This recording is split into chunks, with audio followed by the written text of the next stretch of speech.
Yes, it's time for the big question in which we tackle a major news story of the day. Tonight, with an inability to get on top of illegal migration, having presided over the woke takeover of our institutions and having just inflicted the highest tax rises since the 1940s, are the Conservatives facing an existential crisis?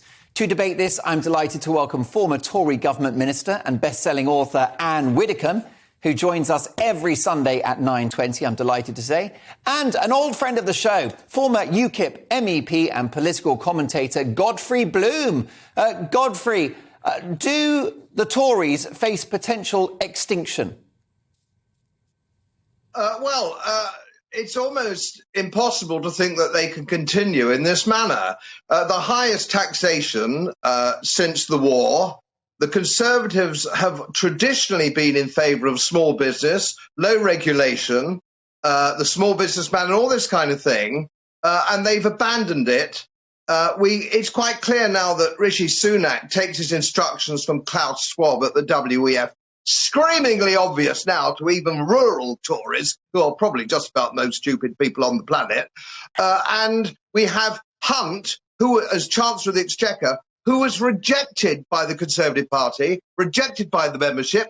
So we've got these two characters actually in charge who aren't Conservatives at all. These people are simply not Conservatives. We have a supine mainstream media, and we have backbenchers who are simply cowards. It's frightened to actually speak out. And when Rishi Sunak said a couple of days ago that he can't stop the Dover invasion overnight, well, let me put it this way, Mark. I bloody well could. I'd mobilise the Royal Navy and I'd tow the buggers back. Of course it can be done overnight. These people are just bloody useless.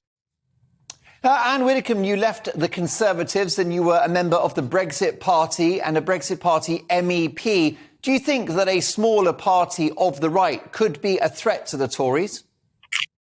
I think that if they really do go down this route to reverse Brexit, which is effectively what it is, if they really do go down that route, I think they're just flying, a kite at the moment to see what happens. But if they do go down that route, then I think they are certainly done for at the next election. And I think there could then be a whole question about the future of the Tories. Now, small parties in this country and general elections do not do well, even when they're of the level of importance of the SDP. If you remember back in the 80s when you had huge figures and everybody said, yes, this is it, this is a sea change in British politics. No, it wasn't. Because come a general election, everybody is asking themselves one question. They're not asking who do they want. They're asking who they don't want. And that was why the Brexit Party couldn't make any headway in the last general election, for the simple reason that people were saying, can't risk letting Corbyn in, therefore must vote for the Conservatives. So I don't think that any time in the near future we're going to see a small party usurp the Conservative position. But I think after the next election, that threat could become bigger. However, Anne, smaller parties of the right, the Heritage Party, UKIP, Reform UK, don't they risk diluting the votes on the right and diluting the Tory support and gifting Keir Starmer number 10, which is surely the worst scenario for any Conservative supporter? Well, as I've just said, the mere fact that small parties don't do well in elections means that, frankly, it doesn't much matter if there are 506 small parties. But And UKIP or Reform UK could stop Tories winning seats in marginal constituencies. Yes, hang on. Let me finish what I was saying. I don't think it actually matters. And for this reason, at the last general election, Nigel stood down all the Brexit candidates against all the Conservatives because he didn't want to risk Corbyn. Now, maybe we could, had we stood, have taken some of those marginal seats. The likelihood is we would simply have sent them to the nearest opponent. But we might just have taken some of those seats. What we were never going to do was to form a majority, and that was at the back of Nigel's thinking. Now, I'm being very realistic. I really would love a new party of genuine Conservatives, low tax, small state, making the most of Brexit, strong defence, strong law and order, low immigration, all those things I would like to see. And I do believe it's perfectly possible for the Conservatives to do that. But for a small party to come from nowhere and do it, I don't want to be a wet blanket. But I actually, in all reality, think it's unlikely in the near future. Godfrey, let's talk about this possible threat to the Conservative Party at the next election from smaller parties of the right. Do you agree with Anne, or do you think that actually the likes of Richard Tice could keep Rishi Sunak out of number 10? Well, I totally agree with Anne. You know, I was a founder member virtually of UKIP. It took us 20 years to build UKIP. It took us 20 years of hard work and delivering leaflets and knocking on doors. And most of the time, it looked absolutely impossible that we could do it. And we got the referendum, and we won the referendum, or the people, the people who wanted to lead won it. We all got together on that, and that was good. But as Anne says, you can't build these parties overnight. And of course, it's very tribal. For example, there are constituencies in this country where if people didn't vote Conservative, I live in one, Howden and Holderness. People here, they think they didn't vote Conservative, their hand would simply drop off if they went into the booth and voted for anybody but the Conservative Party. It's totally tribal. It almost doesn't matter how bad these Conservatives are or how unconservative they are. They will always have that core vote. And of course, we talk about left and right, which I think is a little bit passé. What we're talking about here is the left are also homeless. Where is the old Labour Party? You'll be talking to John Mann later on. Yeah. That was old Labour. Nobody's sticking up for the English indigenous working man. Never mind the English middle class, small business people. Nobody's standing up for anybody who is a good, honest British citizen. They've been abandoned. Look at this. We're sending money to the Ukraine. We're sending £1 billion a month in foreign aid.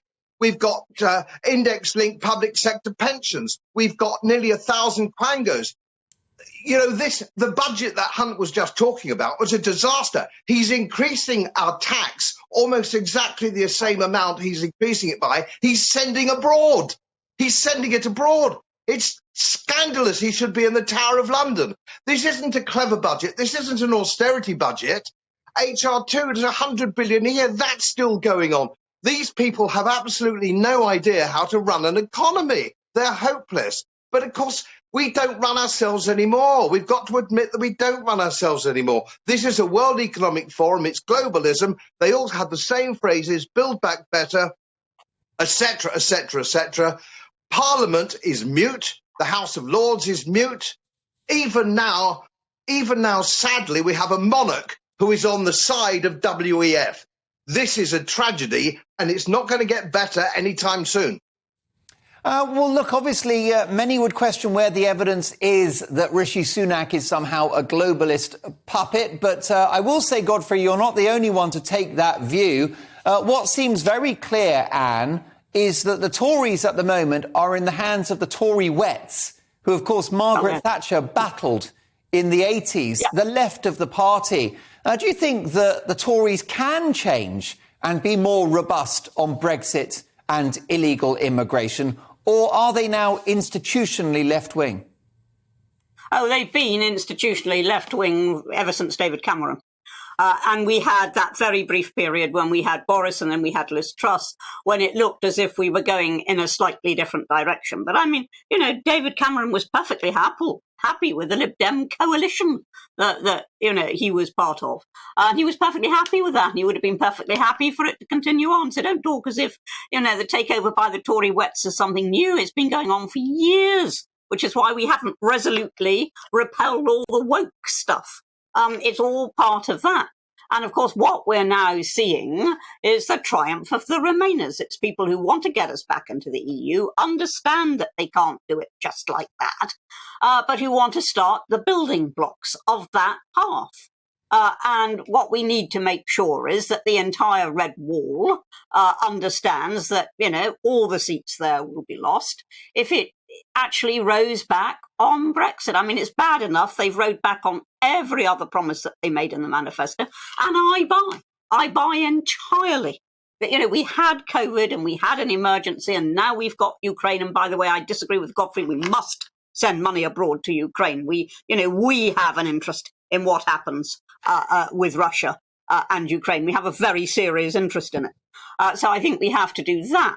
But that much said, Liz Truss, she bungled the delivery completely and probably deserved what came. But nevertheless, she was speaking Tory. You make the country attractive to investment. You compete with the EU. You free up people's money so that they can decide what to do with it.